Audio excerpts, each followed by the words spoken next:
वरिष्ठ पत्रकार दिलीप सिमंडल कहते हैं, अब न जागे तो अंधेरा होगा। आज के दिन को भारत के सामाजिक लोकतंत्र के इतिहास के कलंकित दिन के तौर पर याद किया जाएगा। आज पहली बार भारत सरकार ने एक विज्ञापन जारी करके कहा है कि सरकारी नीति बनाने के लिए वह अफसरों की बगैर किसी परीक्षा के नियुक्ति करेगी। विज्ञापन में साफ लिखा है कि ये अफसर निजी क्षेत्र या विदेशी कंपनियों से भी हो सकते हैं। इन नियुक्तियों में SC, ST, OBC, PH आरक्षण समेत किसी संवैधानिक नियमों का पालन नहीं होगा। यह विज्ञापन कई अखबारों में आज छपा है। टाइम्स ऑफ इंडिया के दिल्ली एडिशन में आप इसे पेज 11 पर देख सकते हैं। इसे आप सरकारी नौकरियों में आरक्षण की समाप्ति की दिशा में अब तक का सबसे बड़ा कदम मान सकते हैं। यह जो हो रहा है वह आज तक कभी नहीं हुआ है। विज्ञापन में क्या है? विज्ञापन बता रहा है कि केंद्र सरकार नीतियां बनाने वाले पद यानी ज्वाइंट सेक्रेटरी के 10 पोस्ट सीधे भरेगी। इसके लिए कोई परीक्षा नहीं होगी। ये पद 10 मंत्रालयों को चलाएंगे। ऐसा करके सरकार संविधान के कई अनुच्छेदों का सीधा उल्लंघन कर रही है। अनुच्छेद 15(4) का यह सीधा उल्लंघन है,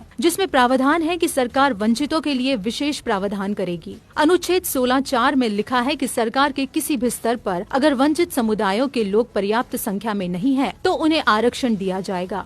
ज्वाइंट सेक्रेटरी लेवल पर चूंकि SC, ST, OBC के लोग पर्याप्त संख्या में नहीं है, इसलिए उनकी नियुक्ति में आरक्षण न देने का आज का विज्ञापन 16(4) का स्पष्ट उल्लंघन है। अनुच्छेद 15 और 16 मूल अधिकार है, यानी भारत सरकार नागरिकों के मूल अधिकारों के हनन की अपराधी है। इसके अलावा संविधान के अनुच्छेद 315 से 323 में यह बताया गया है कि केंद्र लोक सेवा आयोग यानी UPSC होगा, जो केंद्र और राज्य सरकार के अधिकारियों को नियुक्त करेगा। अनुच्छेद 320 पढ़िए, article 320, functions of public service commissions. It shall be the duty of the union and the state public service commissions to conduct examinations for appointments to the services of the union and the services of the state respectively. ऐसे में सरकार UPSC को bypass करके और बगैर किसी परीक्षा और आरक्षण के अफसरों को सीधे नीतिगत पदों पर नियुक्त कैसे कर सकती है?